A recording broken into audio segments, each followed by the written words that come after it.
Hi everyone, today we are leaving to Wellington for the craft camp, and Amber is going to be at the pet sitters. I've just called for the Uber to come and pick us up. We have all our things ready and we're really excited to go to the craft camp. I have my bags ready. Amber's stuff are in here, and Amber has been feeling really upset from yesterday night. She knew right from the time we started packing that we were leaving, and she has been really grumpy and upset. And she knows I'm talking about her.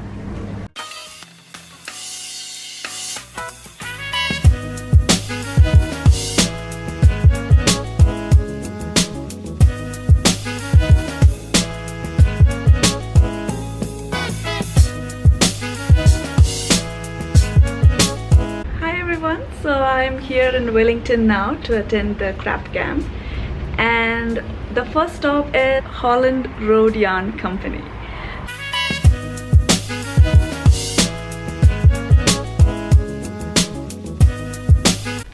So we are at the craft camp now. We had a nice visit with Holland Road Yarn, and Aruba drove us to Silver Stream Resort, and we are in our room now. We got our goodie bag.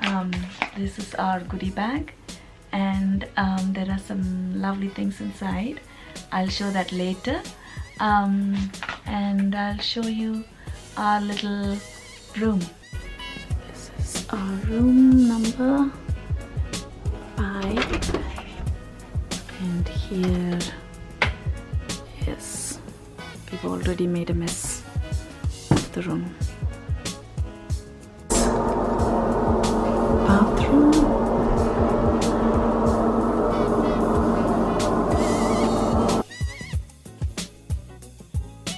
We had a nice lunch, and we had a little meeting with the ladies. We were just chatting with everybody, getting to know everyone, and it's fun so far. Hi everyone, so I'm back in my room after having dinner and a lovely presentation about Mori weaving. This one, she wove with her eldest grandchild, which is our eldest son, Tyrone. So the name of this is Tyrone. You're not confused, I don't think. And the white are tōroa, or albatross, and the blue are the beautiful kuki. So a weaver puts the kiwi feathers outside of her. This isn't the way they sit on it. They sit the other way, they sit flat. But a weaver puts kiwi feathers into a plate in this way. When you're outside and the wind is blowing, you're allowing the kiwi to finally fly. And that's a lovely show of it. So you can touch this if you've got clean hands. So everyone at the craft camp got a lovely goodie bag, and I'm going to see what's inside this goodie bag now. So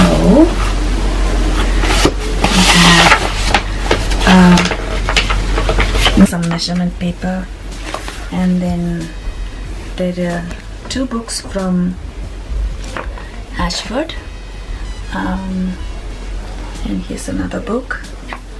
And then there's a book on lace by Margaret Stowe. I just met Margaret Stowe today, and there is a lovely Outlaw Vanitas DK in the color Nostalgia, and there is a lovely pen, and Miss Maud goodie bag, and there is a code at the back, and then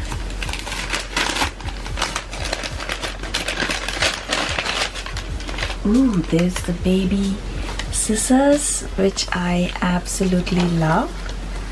And then there is a packet of gorgeous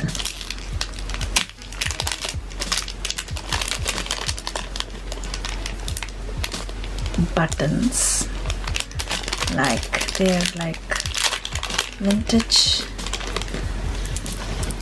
buttons, so cute. And then there's a craft camp notebook and another workshop pamphlet, and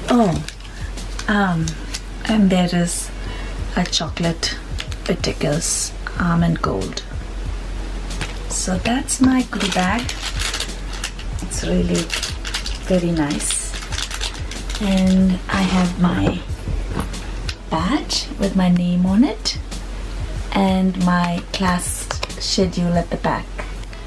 So I went to the mindfulness class today, which was really interesting, and we learned quite a lot about knitting in our space and knitting slowly and not being in a rush about what we wanted to knit and what we were making. It had to be something that we absolutely loved.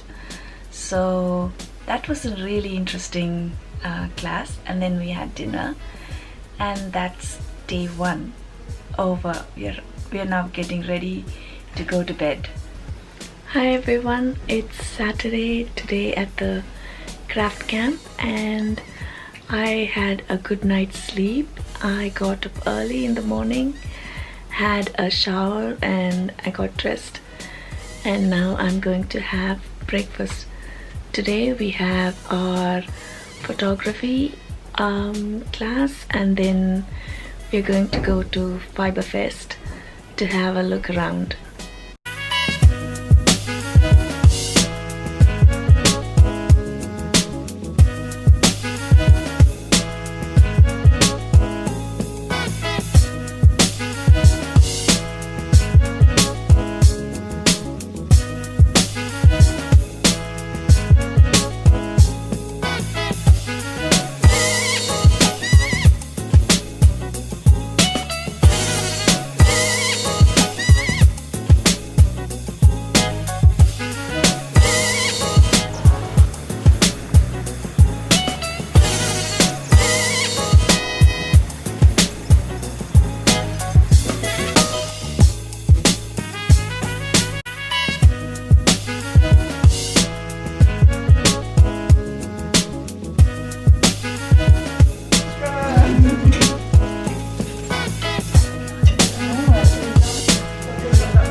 It was Michelangelo, I think, who said, copy, copy, copy, that's how you learn. Mm-hmm. And so we're all knitting things at the moment.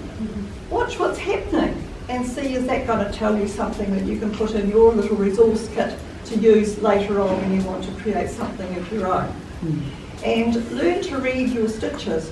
My grandmother taught me to knit when I was about 4, but I certainly wasn't at school. Me to knit the V for victory and purl across, because you cross things out. Wow. And it didn't matter if I had an uneven number of stitches, I still managed to do rib because I knew to knit the V for victory and purl the cross. So I was watching what I was doing rather than just blindly following a pattern. And every time I knitted a pattern, I would watch what was going on in the fourth generation, I suppose, New Zealander. So I've grown up in the environment of New Zealand. And so that's why it's reflected a lot in my designs. And it has kopai and rata and milkwood and fern in it. So the kopai started off just as a rectangle to start with, and then I fine-tuned it. So you start with the known before you move into the unknown. And that's a principle for a lot of things, isn't it? So this particular one, I spun it as a single and plied it with tussa silk because it's called a creamy silk. And that's the stairway to heaven pattern. Remember we talked about it last night? Okay, because Cape Reinga is where the spirits moved off into the next life. So we've got the stairway to heaven here, and then on the edge I designed a Kahura pattern because if you look at the rata, you'll see that even though they're similar way they've been formed, the rata has a different shaped leaf from the Kahura leaf. So that's what's different about that. Now, the whole thing was spun and knitted, and then this part was dyed because some of the fleece was a creamy colour, and I selected that out first to do the edging. And then where it joins, you'll see it's got like a blue colour there. That's the meeting of the waters with the Pacific and the Tasman meeting. So that's called Cape Reinga. So I took it home and I put it on my pin board that was there for just on a year. Then I was looking at it one morning and I could see what it was. But when you've got the skein like that, you can count how many repeats are. The thing I did was I decided it was going to be fern, and then bush, and then hills, and then mountains, and then sunbeam. And it was going to be a sunset. So I drew that picture out, and then I realised I was best moving them over one stitch at a time instead, working out needle size and modifying the picture until I could fit it in. So I think it was 68 or 70 stitches, I think, on 2.75 millimetres. Writer and storyteller and poet and just in knitter. Wow. Ko ana mātou, me aku tamariki ko tōku mama tēnei, ko Pam tōna ingoa. Hai, koera noi hau, tēnā koutou. Well, that was an introduction. I don't know if there are real speakers in the room. Io Mata Ngaro, and talking about that who wove all of the universe, and to the Haukainga, the Mana Whenua, Te Atiawa, and on that side, Ngā Tutua Rangatia, so to acknowledge the people of this land. What else would I say? To Whare, to this beautiful place where we are, to the organisers of this awesome kaupapa, and to Margaret for the beautiful, amazing book, to all of you. And then I talked about where I'm from. I come from the far north, from Ngāti Hine Ngāpuhi, but I live just here on Huriro with my 3 kids, and this is my mum, Pam. I think that is everything. I am more of a writer than a speaker. Oh, it was kind of my dream come true. I actually, before I go on and take a photo, because this is like just blowing my mind, we're sitting in a room speaking to knitters who I would look upon all of you as being my tuakana. So it's quite crazy for me to be standing here speaking to you about your craft. And the tohunga, like Margaret, and the taina, someone who's like got nowhere near the skill level, but like in conversation to recognise the the things that because we're always learning from each other, and I think that actually came through in your talk, Margaret, is that you're always learning. We are. So I actually started knitting because of te reo. So that's why for me the two are very closely linked. The knitting and the te reo is like, they're the same, it's like so hard, but something compels you to keep going. And I'm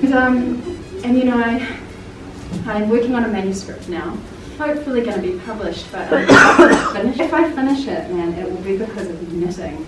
Because, you know, you're working on it subconsciously, even when you're like, I'm over it, I'm not going back to it, but, you know, knitting just, it's like, I'm going to keep going. And so, and this jersey, this is the only jersey I've ever finished. Oh my dear Lord. Short rows. So easy. Crochet and knitting, like, what are the similarities and differences like? Which do you think is easiest to learn? There's like obviously no right answer. I think it really depends on when you learn and how you learn and in which order. Because everyone I met had said, oh, crochet is easiest. But I learned to knit as a child, and trying to crochet as an adult, it took me like 5 different tries to figure it out. I just couldn't get it. The easiest is the one you learn first. Yeah, I think so. I learned to knit as a child, but I learned to crochet first as an adult, and then I learned continental knitting because I learned how to crochet as an adult. I learned English as a child. I can't knit English now, ever. Like, I'm just terrible at it, but because I learned to crochet as an adult. Yeah, we're not that, yeah, but see, because everybody here knows the answer to that question, which is like, don't judge, and you know, it's the best is for each individual person to decide, and it's not even the best, because why are we comparing two things that shouldn't be compared? Because both are valuable, and I kind of, this is the premise in a way, and that is, I struggle with people who are like, don't speak to deal, even people who are really generous about wanting to learn to deal. But it's really hard to describe as it is to people who don't knit, what the differences are between crochet and knitting. You're just like, well, yeah, they're body yarn work, but you couldn't possibly say that they're the same, because they're really fundamentally different and important in really, really cool ways. I don't think Silver Stream just has a friendly laboratory anymore. Wow, that's amazing. I think we got that really easy to get color she wanted. Oh, no.